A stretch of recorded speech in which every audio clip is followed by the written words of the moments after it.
जी हाँ, नमस्कार। आपका जनित न्यूज पर हार्दिक स्वागत है। भारतीय जनता पार्टी के दिग्गज नेता विधानसभा को छोड़कर लोकसभा चुनाव लड़ने को तैयार, अपने आप को लोकसभा में मान रहे हैं सुरक्षित।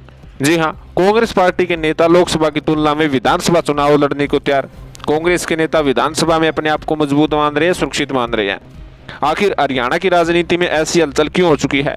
ध्यान से इस वीडियो को शुरू से अंत तक लगातार देखिएगा।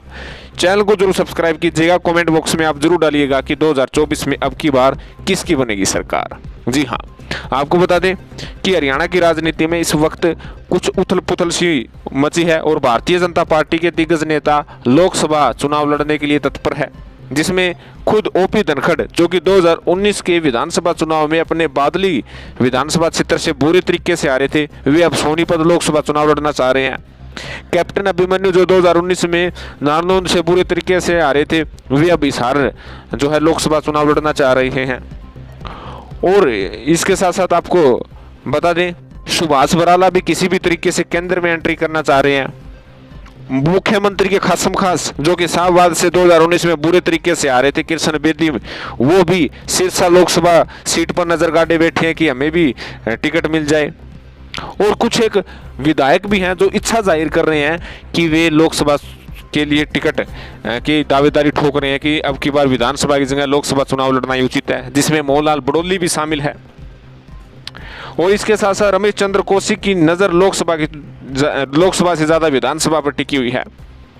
और काफ़ी भारतीय जनता पार्टी के ऐसे नेता हैं जो लोकसभा टिकट पर अपनी जो है नज़र गाड़े बैठे हैं, किसी भी तरीके से टिकट लेने के लिए जो है अंदरूनी रूप से अपने आप को मजबूत कर रहे हैं, हाईकमान तक जो है अपनी पहुंच बढ़ा रहे हैं।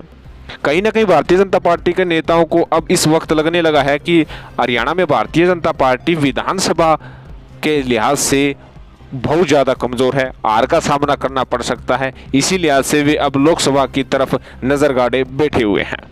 आपको बता दें कि कहीं ना कहीं जिस प्रकार से भारतीय जनता पार्टी के नेता खुद को लोकसभा के लिए प्रस्तुत कर रहे हैं, उसका मोदी इफेक्ट है। 2014 और 2019 के लोकसभा चुनाव में लोगों ने मोदी के नाम पर वोट दिए, जिसके कारण चाहे आप देख सकते हैं कि कांग्रेस पार्टी के दिग्गज नेता खड़े थे और उनकी जो घर है विधानसभा क्षेत्र, जहाँ पर वे 50 साल तक हारे नहीं थे, उन्हें वहाँ पर भी हारने का जो है सामना करना पड़ा। भव्य बिश्नोई जो हिसार से कांग्रेस पार्टी की टिकट पर 2019 से चुनाव लड़ा था, वे आदमपुर से ही हार गए थे। और उधर भिवानी महेंद्रगढ़ से श्रुति चौधरी अपने तुसाम विधानसभा क्षेत्र से ही जो है लोकसभा चुनाव में उन्हें 2019 में हारने का सामना करना पड़ा। ऐसे ही भूपेंद्र सिंह हुड्डा और दीपेंद्र सिंह हुड्डा को हार का सामना करना पड़ा। ऐसे ही शैलजा को हार का सामना करना पड़ा। कैप्टन अजय सिंह को हार का सामना करना पड़ा। यानी भारतीय जनता पार्टी चाह रही है कि मोदी के चेहरे के नाम पर लोग वोट दे देंगे और वे जीत जाएंगे और केंद्र में और लोकसभा में उनकी एंट्री हो जाएगी। आखिर विधानसभा चुनाव में भारतीय जनता पार्टी के नेता चुनाव लड़ने के लिए इच्छुक क्यों नहीं है, ये भी बड़ा प्रश्न है। क्या भारतीय जनता पार्टी के नेताओं को पता लग गया है कि हरियाणा के विधानसभा चुनाव में उनको बड़ी हार का सामना करना पड़ सकता है?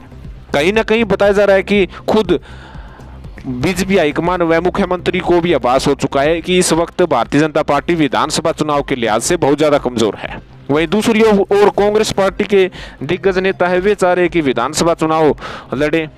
अब की बार भूपेंद्र सिंह हुड्डा सोनीपत से चुनाव नहीं लड़ेंगे, बल्कि वे विधानसभा चुनाव ही लड़ना चाहेंगे, लोकसभा चुनाव नहीं लड़ना चाहेंगे। और इसके साथ साथ काफ़ी अन्य नेता जैसे चाहे कुमारी शैलजा भी अब की बार उकलाना या रतिया से विधानसभा चुनाव लड़ने की चाह रख रही है। और इसके साथ साथ सुरजेवाला कैथल से चुनाव लड़ेंगे।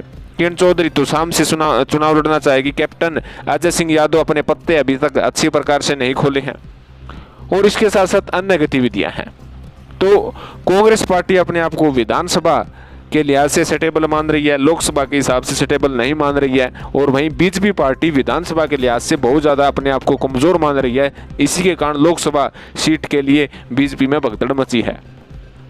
लेकिन जनता जो चाहती है, जनता जो फैसला लेती है, उसके सामने बड़ी से बड़ी पार्टी, बड़े से बड़े नेताओं को झुकना पड़ता है। आखिर ये जनता है। और हरियाणा की राजनीति में हमेशा ही परिवर्तन रहा है, चाहे किसी भी प्रकार का हो। इस विषय में आपका क्या कहना है? लोकसभा में किसकी जीत हो सकती है, विधानसभा में किसकी जीत होगी, आपको क्या लगता है? कमेंट करके जरूर बताइएगा। चैनल को जरूर सब्सक्राइब कीजिएगा। धन्यवाद। जय हिंद।